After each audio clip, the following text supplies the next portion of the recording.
Everyone, welcome to all let's learn with girl. Hopefully आप मस्त होंगे, अपनी पढ़ाई में व्यस्त होंगे। तो आज जो हम डिस्कस करेंगे वो है जैन धर्म के जो उत्पत्ति विकास हमने पढ़ लिया था। तो ये जैन धर्म की तीसरी क्लास है और अब है मैं आपको पूरा कंप्लीट कराने का प्रयास करूंगी जैन धर्म को इसी क्लास में। तो आइए चलिए स्टार्ट करते हैं। सबसे पहले देखो भारतीय दर्शन की प्रमुख विचारधाराएं। अगर आपने पहले वाली क्लासेस नहीं देखी है तो देख लेना, क्योंकि बीच में से कुछ समझ में नहीं आएगा। तो भारतीय दर्शन की जो प्रमुख विचारधाराएं थी वो दो थी, एक तो ब्राह्मण और दूसरा शरमण। जो ब्राह्मण क्या बोलता है इसमें कि ईश्वरीय इच्छा के बिना मोक्ष प्राप्ति नहीं होती, अर्थात व्यक्ति के श्रम इच्छा में विश्वास नहीं करता। ये ब्राह्मण बोलता है कि जो व्यक्ति की ब्राह्मण जो विचारधारा है वो ये बोलती है कि ईश्वर की इच्छा के बगैर, ईश्वर की मर्जी के बगैर है वो मोक्ष प्राप्ति करना संभव नहीं है। चाहे व्यक्ति कितना भी प्रयास कर ले, कितना ही श्रम कर ले, लेकिन मोक्ष प्राप्त नहीं किया जा सकता बगैर ईश्वर की इच्छा के। जिसमें कौन कौन से धर्म आते हैं, जैसे शैव धर्म और वैष्णव धर्म और जो हमारा सनातन धर्म है, हिंदू धर्म, वो धर्म है वो आते हैं। और इनकी ये विचारधारा है कि जब तक ईश्वर नहीं चाहेगा तब तक मोक्ष प्राप्ति है वो नहीं हो सकती, चाहे व्यक्ति कितना भी अथक प्रयास कर ले। अब देखो सेकंड जो विचारधारा है हमारी वो है शरमण। अब देखो व्यक्ति को मोक्ष प्राप्त करने के लिए श्रम करना पड़ता है, अर्थात ईश्वर की सत्ता में ये विश्वास नहीं करता। ये इसके विपरीत है, जस्ट विपरीत है। ये बोलता है श्रम कि व्यक्ति को अगर मोक्ष प्राप्त करना है तो उसे श्रम करना पड़ेगा, तभी है वो मोक्ष प्राप्ति होगा। श्रम यानी कि मेहनत करनी पड़ेगी, कठोर तपस्या करनी पड़ेगी। और ये है वो ईश्वर की सत्ता में विश्वास नहीं करता, जबकि ये करता था। इसने कहा कि ईश्वर की मर्जी के बगैर, इच्छा के बगैर मोक्ष प्राप्ति संभव नहीं है। ये ईश्वर की सत्ता में बिलीव नहीं करता। ये कहता है कि व्यक्ति जब सोच ले कि मुझे मोक्ष प्राप्त करना है तो वो अपने श्रम के द्वारा है वो मोक्ष प्राप्ति कर सकता है। इसमें दो धर्म शामिल है, जैन एवं बौद्ध धर्म इसी में इंक्लूड है शरमण विचारधारा में। तो ये थी हमारी भारतीय दर्शन की दो प्रमुख विचारधाराएं। आई होप आपको समझ में आ रहा होगा। अब देखो सयादवाद, एक सिद्धांत है सयादवाद जैन धर्म में। वो देखो इसके जो अन्य नाम है अनेकांतवाद, सापेक्षवाद और सप्तभंगी सिद्धांत। ये इसके अनेक नाम है सयादवाद के। अब देखो वस्तुतः सयादवाद विचारों की बहुलता के अस्तित्व को स्वीकार करता है। इस सिद्धांत के अनुसार सत्य के कई पहलू होते हैं। ये है वो विचारों की बहुलता को स्वीकार करता है, विचारों की बहुलता को। ये बोलता है कि सत्य का एक रूप नहीं होता, सत्य के अनेक रूप होते हैं। हम जैसे बोलते हैं ना कि तुम क्या जानो मेरा दर्द, कि सत्य को जो आपका सत्य को कोई नहीं जान सकता सिवाय आत्मा के और परमात्मा के। मतलब आप अगर सही हो तो दुनिया है वो आपको गलत ही बोलेगी। आपको ये बात है वो याद रखनी है कि आप सब सही हो, अपनी जगह लाख सही हो, लेकिन दुनिया दूसरे लोग बोलेगी ये ऐसी है वैसी है, सारे दिन ऐसे ही क्लास लेती रहती है, टाइम पास करती है, पढ़ाई तो करती नहीं है। तो इस तरह से मतलब उन्होंने सिर्फ एक पक्ष को देख के मुझे जज कर लिया। मैं बता रही हूँ आपको एग्जाम्पल के तौर पर कि उन्होंने मेरे एक पक्ष को देखकर है वो मुझे जज कर लिया कि ये ऐसे टाइम पास करती है, क्या खाक करती है। उनको पता है कि मेहनत कर रही है, फिर भी वो मतलब वो सिर्फ एक पक्ष को देख रहे हैं। मेरे लोग हैं वो आपके गुणों को, आप में 100 अच्छाइयां हैं, फिर भी वो आपको एक जो बुराई होगी उसको देखकर आपको जज कर लेंगे, ये व्यक्ति ऐसा ही है। इसी प्रकार है वो जो सामान्य व्यक्ति है वो सत्य के एक पहलू को ही देख पाता है, एक या दो पहलू को है वो सारे पक्षों को नहीं देख पाता, क्योंकि सत्य एक ही नहीं होता, सत्य के बहुत सारे पक्ष होते हैं। सत्य की बहुलता के जो अस्तित्व को है वो यही सिद्धांत है वो स्वीकार करता है। तो जो महात्मा, जो ज्ञानी लोग हैं वो ही है वो सत्य के जो सारे पक्ष है, सत्य के सारे पक्षों को पहचान पाते हैं। जैसे महात्मा बुद्ध हुए, महावीर स्वामी जी हुए, उन्होंने अपनी जो ज्ञान प्राप्ति के द्वारा है वो सत्य के जो जितने भी पक्ष थे उनको जाना है, इसी कारण वो महावीर स्वामी, महात्मा बुद्ध कहलाए। तो आपको समझ में आया कि सत्य का कोई एक पक्ष नहीं होता, उसके बहुत सारे पक्ष होते हैं। तो किसी को एक मतलब अवगुण के आधार पर जज नहीं करना चाहिए कि ये व्यक्ति ऐसा ही है, क्योंकि सब हमने उसके एक पक्ष को देखा है। छोटी सी आपके बीच में, आप कोई दो फ्रेंड है, उनके बीच में छोटी सी मिस्टेक हो गई, तो फिर वो जानने का प्रयत्न नहीं करता कि उसने भाई ऐसा क्यों किया होगा, तो उसे छोड़ देते हैं। इस प्रकार से रिश्ते हैं वो खत्म होने लगते हैं। तो यही बात है कि सत्य का एक पक्ष ना होकर सत्य के अनेक पक्ष होते हैं, तो ये बात ध्यान में रखना। अब देखो, व्यक्ति अपनी सीमित बुद्धि एवं सीमित ज्ञान के कारण, अब देखो व्यक्ति, हमारे जैसे व्यक्ति, वो सीमित बुद्धि एवं सीमित ज्ञान के कारण सत्य के पूर्ण स्वरूप को देखने के बजाय सत्य के कुछ ही पहलुओं को देख पाता है। तो ये बोल रहा है कि हमारे जैसे सीमित ज्ञान एवं बुद्धि के जो व्यक्ति है, वो केवल सत्य के थोड़ी सी ही पक्ष को देख पाते हैं, जबकि सारा पक्ष है वो हम देखने में असमर्थ होते हैं, हम नहीं देख पाते हैं।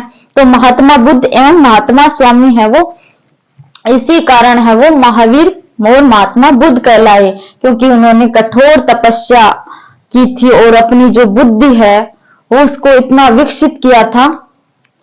जैसे शिव जी की तीसरी आंख खुलती है ना, तो उसी प्रकार से, तो तीसरी, हमारी दो ही आंखें, हम दो ही आंखों से देख पाते हैं। जिस दिन आपकी तीसरी आंख खुल जाएगी, आप सारी चीजें देख पाओगे, आप भूत भी देख पाओगे, जो चीजें दिखाई नहीं देती, मतलब अदृश्य है, अदृश्य शक्तियां है, वो उसको भी आप देख पाओगे।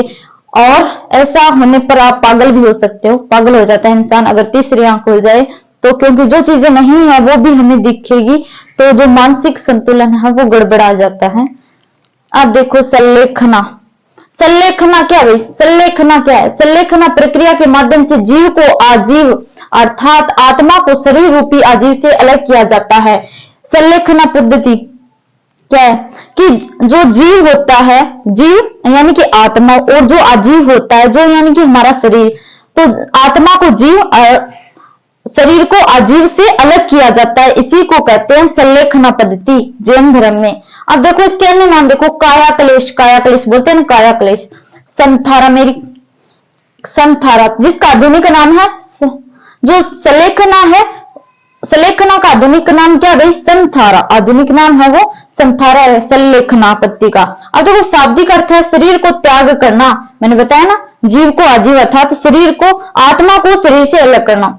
अन्न एवं जल के द्वारा पूर्णतः त्याग करते हुए मृत्यु को प्राप्त करने की जो क्रिया होता है, क्रिया होती है, लास्ट के दिनों में क्या होता है, व्यक्ति जब मरने के निकट होता है जैन धर्म में, तो ये लोग अन्न एवं जल का त्याग कर देते हैं, तो फिर मृत्यु को प्राप्त करते हैं। अब देखो इस क्रिया के लिए भिक्षु बनना अनिवार्य है, अर्थात गृहस्थ जीवन में व्यतीत करते हुए जैन अनुयायी द्वारा काया क्लेश नहीं किया जा सकता है। ये बोलता है कि अगर संलेखना पद्धति द्वारा आपको मोक्ष निर्वाण प्राप्त करना है, तो आपको गृहस्थ जीवन में रहकर आप ये है वो नहीं कर सकते, इसके लिए आपको है वो भिक्षु बनना अनिवार्य है और गृहस्थ जीवन को त्याग करना पड़ेगा, ये बोलता है जैन धर्म हमारा। जबकि बौद्ध धर्म क्या कहता है कि बौद्ध धर्म में भी एक तो होते भिक्षु, एक होते हैं जो मतलब गृहस्थ जीवन में रहकर भी है वो मोक्ष प्राप्त किया जा सकता है। तो बौद्ध धर्म जब पढ़ेंगे तो मैं आपको बताऊंगी, लेकिन यहाँ पर वही भिक्षु बनना अनिवार्य है जैन धर्म में। अब देखो अगर आपको मोक्ष प्राप्त करना है, अब इसके सिद्धांत देखो, संसार संबंधी क्या विचार है जैन धर्म के? जैन धर्म में संसार को अनादि अनंत काल तक शाश्वत और निरंतर माना गया है, अर्थात कि जो हिंदू एवं बौद्ध धर्म की तरह प्रलय अथवा संसार के नष्ट होने की कोई संकल्पना नहीं है। जो हिंदू एवं बौद्ध धर्म मानते ये है कि संसार मतलब जिसका निर्माण हुआ उसका प्रलय भी होगा, मतलब संसार की अगर जो ये सृष्टि है हमारी, इसकी उत्पत्ति हुई है तो एक दिन प्रलय भी आएगी। लेकिन जैन धर्म बोलता है कि संसार है वो न तो सृष्टि का निर्माण किसी ने देखा और न ही इसका अंत होगा, ये अनंत काल तक ये प्रक्रिया है वो ऐसे ही चलते रहेंगे। इस पर इसी प्रकार से जीव मनुष्य वो पैदा होते रहेंगे, मरते रहेंगे, लेकिन ये जो सृष्टि है उसका प्रलय है वो नहीं होगा, ये सृष्टि ऐसे ही निरंतर है वो चलती रहेंगी, शाश्वत सत्य ये बोलते हैं इसको कि सृष्टि है वो अनंत काल से है, अनादि काल से है, तो इसका अंत शुरुआत इसकी किसी ने नहीं देखी, इसका निर्माण है वो किसी ने नहीं देखा, तो अंत भी इसका नहीं होगा। ये निरंतर ऐसे ही चलती रहेंगी। जबकि बौद्ध एवं जैन धर्म बोलते हैं कि जैसे देखो हिंदू एवं बौद्ध धर्म की तरह प्रलय अथवा संसार के अनंत नष्ट होने की कोई संकल्पना नहीं है। इसमें कंपैरिजन किया गया। अब देखो प्रत्येक चक्र में 24 तीर्थंकर होंगे। ये बोलता है कि ये सृष्टि ऐसे ही चलते रहेंगे, तो प्रत्येक चक्र आएगा उसमें 24 तीर्थंकर होंगे। तीर्थंकर जो जैन अनुयायी होते, जो जैन धर्म के जो भिक्षु दीक्षा प्राप्त कर लेते हैं तो फिर वो तीर्थंकर बन जाते हैं। जैसे ऋषभदेव जी, महावीर स्वामी, इनको तीर्थंकर कहा जाता है। तो इसी प्रकार से प्रत्येक चक्र में 24 तीर्थंकर, 63 सलाका पुरुष बोलते हैं महान पुरुषों को, तथा 12 चक्रवर्ती सम्राट यानी कि राजा के अस्तित्व को स्वीकार किया गया। ये बोलता है कि प्रत्येक चक्र में है वो 24 तीर्थंकर पैदा होंगे, 63 सलाका पुरुष यानी कि महान पुरुष, तथा 12 जो है वो चक्रवर्ती सम्राट यानी कि महान राजा पैदा होंगे के अस्तित्व को स्वीकार किया गया। ये बोल रहा है जैन धर्म। अब जो जैन धर्म का विदेशों में प्रसार न होने का कारण क्या था, तो विदेशों में इतना प्रसारित क्यों नहीं हो पाया, तो ये अपनी कठोरता के कारण है वो आगे है वो प्रसारित नहीं हो पाया था, कठोरता के कारण। अब देखो ब्रह्मचार्य के कठोर पालन पर बल देता था, जो विदेशी प्रकृति में किसी भी प्रकार से प्रासंगिक नहीं था। जबकि जो बौद्ध धर्म है उसका है वो विदेशों के बाहर भी प्रचार प्रसार हुआ था। बौद्ध धर्म का विदेशों के बाहर जैसे श्रीलंका, थाईलैंड, कंबोडिया, म्यांमार, बहुत सारे देशों में विदेशों में उसका ज्यादा प्रचार प्रसार हुआ था बजाय हिंदुस्तान के। तो जो जैन धर्म है इसका विदेशों में प्रचार प्रसार नहीं हो पाया था क्योंकि ये कठोरता पर बल देता है। अब देखो ऐसे समझो कि मैं एक व्यक्ति आपको सरल तरीके से इजी वे में पढ़ाए, वही दूसरा टीचर सिलेबस जो कंटेंट यानी विषय वस्तु सेम ही है, पढ़ाना यही चीज है। जैसे मैं जैन धर्म पढ़ा रही हूँ, दूसरा टीचर भी जैन धर्म में पढ़ाई, दूसरी टीचर थी तो वो भी यही पढ़ाए, लेकिन मैं आपको सरल तरीके से इजीली तरीके से पढ़ाऊं, एक्सप्लेन करूं एकदम आसान भाषा में। भाषा का भी तो इम्पोर्टेंट रोल होता है। अगर भाषा ही कठोर होगी तो मैं ऐसे जैसे मैं हिंदी में बोल रही हूँ तो सभी को समझ में आ रहा है, बजाय मैं मारवाड़ी में बोलूं, संस्कृत में बोलूं, इंग्लिश टू इंग्लिश बोलूं तो क्या आपको समझ में आएगा? आप फटाक देने वीडियो बंद कर देंगे। तो इसी प्रकार से ये था कि जैन धर्म में कठोरता थी। मोक्ष जो जैन और बौद्ध धर्म है दोनों ही उनका लक्ष्य मंजिल एक ही है कि मोक्ष प्राप्त करवाना है, मोक्ष प्राप्त करना है लोगों को, लेकिन मार्ग है वो अलग अलग है। जो जैन धर्म था वो कठोर था जिसके कारण आगे प्रसारित नहीं हो पाया, जबकि जो बौद्ध धर्म था वो मध्य मार्गी था। तो कि मोक्ष प्राप्ति है वो गृहस्थ जीवन में रहते हुए भी हम कर सकते हैं, लेकिन जैन धर्म बोलता है कि अगर मोक्ष प्राप्ति करनी है तो भिक्षु बनना अनिवार्य है और गृहस्थ जीवन को त्यागना पड़ेगा। तो इसके कारण है वो लोग इतने आकर्षित नहीं हुए, जो वैश्य थे वो इसकी तरफ ज्यादा हुए क्योंकि वो पहले से ही परेशान थे। वो चाहते थे कि किसी कारणवश है वो इससे ब्राह्मणवाद, पुरोहितवाद, वैदिक धर्म से छुटकारा मिले। कम से कम लोगों को ये लग रहा था कि कोई नया धर्म आए तो जो हमें जितनी भी चीजें पहले से चली आ रही थी रूढ़िगत, उनमें चेंजेस हो। इसके कारण और एक कारण था अहिंसा। तो इसमें अहिंसा का ये पूर्णतः त्याग, जो हिंसा है, हिंसा का पूर्णतः त्याग करता है और अहिंसा को अपनाता है। तो बाकी जैसे कृषक वर्ग थे तो वो भाई उनको तो हिंसा करनी पड़ेगी थोड़ी बहुत, क्योंकि वो खेती में कुछ कि जो ये कीट वगैरह को मारने के लिए दवाई वगैरह प्रयोग करते थे, तो इस कारण वो कम हुए। जबकि वैश्य तो ये मानते थे कि हाँ हमारी व्यापार समृद्धि के लिए है वो जरूरी है हिंसा का हम त्याग करें और अहिंसा को अपनाएं। तो इसके लिए वैश्य वर्ग ज्यादा इसकी तरफ आकर्षित हुआ। देखो ब्रह्मचारी का कठोर पालन है वो हमारे लोग तो कर लिए, उन्होंने तो कर लिया, पर जो विदेशों के लोग हैं, मान लो ठंडे इलाकों के लोग हैं, जो जापान वगैरह लोग हैं, तो उनके लिए ये चीज पॉसिबल नहीं थी कि वो इस चीज को अपनाए। तो बीच में एक चीज है वो मैं आपको बता रही हूं यहाँ पर कि जो प्रमुख है आप ध्यान में रखना कि जो ये जैन धर्म है वो आगे चलकर दो शाखाओं में विभाजित हो जाता है, हीनयान और महायान। हीनयान और महायान ये है वो बौद्ध धर्म की शाखाएं थी। जिस प्रकार से जैन धर्म की दो शाखाएं थी वो थी श्वेतांबर और दिगंबर, ये जैन धर्म की है। उसी प्रकार से जो हमारा बौद्ध धर्म था उसकी भी दो शाखाएं थी, हीनयान और महायान। इसी प्रकार से जैन धर्म की है वो श्वेतांबर और दिगंबर। तो श्वेतांबर तो सफेद वस्त्र धारण करते हैं और जो दिगंबर थे वो केवल है वो नंगे रहते थे, जिसके कारण जो इंडिया में तो लोग पॉसिबल है, लेकिन जो ठंडे इलाकों वाले जो विदेशी लोग हैं उनके लिए ये चीज संभव नहीं है। इसी कारण इसका एक कारण ये भी है कि श्वेतांबर और दिगंबर में आगे चलकर विभाजित हो जाता है। तो श्वेतांबर तो वस्त्र धारण करते थे सफेद, और जो दिगंबर है वो नंगे रहते थे। तो विदेशों में भाई वहां पे ठंड इतनी पड़ती है तो कैसे लोग हैं वो रहेंगे, तो एक कारण ये भी है रीजन। तो इसकी दो शाखाएं आप नोट कर लेना बीच में, श्वेतांबर और दिगंबर। अब देखो जैन धर्म की जटिलता अहिंसा पर अधिक बल देता था, ये बात बताई दी। शिक्षाओं की बहुलता और वस्त्र नहीं पहनने जाने की मान्यता जो कि विदेशी ठंडे क्षेत्रों में प्रतिकूल थी, जो मैंने बताया अभी। विदेशों में जैन धर्म का, जिसके कारण है वो विदेशों में जैन धर्म का जो मार्ग है वो अवरुद्ध हो गया, अवरुद्ध कर दिया। इसके अलावा बौद्ध धर्म ने जहां धार्मिक जो अपने ग्रंथ थे उनका संकलन कराया एवं स्वयं महात्मा बुद्ध द्वारा अपने संदेशों का प्रचार प्रसार किया गया। इसके अलावा जैन धर्म जो बौद्ध धर्म था उन्होंने अपने जो ग्रंथ थे उनका संकलन कराया और महात्मा बुद्ध ने स्वयं है वो अलग अलग जगह जाकर है वो अपने जो उपदेश है वो जन जन तक पहुंचाए। और अशोक ने भी जैन धर्म के प्रचार प्रसार के लिए अपने पुत्र एवं पुत्री को विदेशों में भेजा था।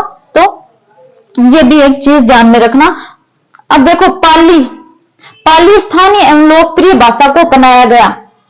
पाली जैन धर्म ने है वो बौद्ध धर्म ने, महात्मा बुद्ध ने है वो सरल भाषा यानी कि पाली, स्थानीय वहां की जो लोग थे वहां की स्थानीय भाषा थी पाली, तो उस भाषा में है वो अपने संदेश उपदेश दिए थे।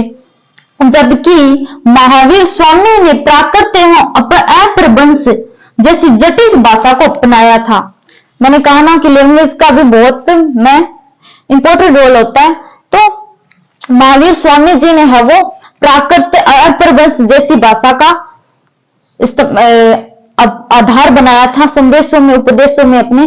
तो इन्होंने है वो प्राकृत अपभ्रंश भाषा जो कि जटिल भाषा थी, तो उसके माध्यम से है वो अपने जो संदेश उपदेश दिए थे, जिसके कारण है वो एक ये भी कारण है कि विदेशों में इसका प्रचार प्रसार नहीं हो पाया। और जबकि महावीर स्वामी ने है वो सरल जो वहां के लोगों की स्थानीय भाषा थी पाली को अपनाया ताकि लोग है वो जल्दी कम्युनिकेशन कर पाए। एक सरल चीज में आपको बता दी, मैंने पहले ही बता दिया कि भाषा का इंपॉर्टेंट रोल होता है। एक तो सीधे सरल तरीके में बताए, स्थानीय कोई भी चीज है मान लो गांव के लोगों को समझाना है तो उनकी लैंग्वेज आप उनको समझाएंगे तो वो जल्दी सीख जाएं। और एक आप हिंदी में बोलोगे या फिर इंग्लिश में बोलोगे, कुछ और बोलोगे लैंग्वेज, तो उनको कैसे समझ में आएंगी। तो अगर आपको किसी को समझाना है तो आपको उन जो लोग हैं उन्हीं की जो स्थानीय भाषा है उनमें समझाएंगे तो वो लोग जल्दी आकर्षित होंगे, आपकी जो बात है उनको समझ में आ जाएगी। तो आज है वो हमारा जो जैन धर्म है वो कंप्लीट हो चुका है। आई होप आज का सेशन आपको पसंद आया होगा।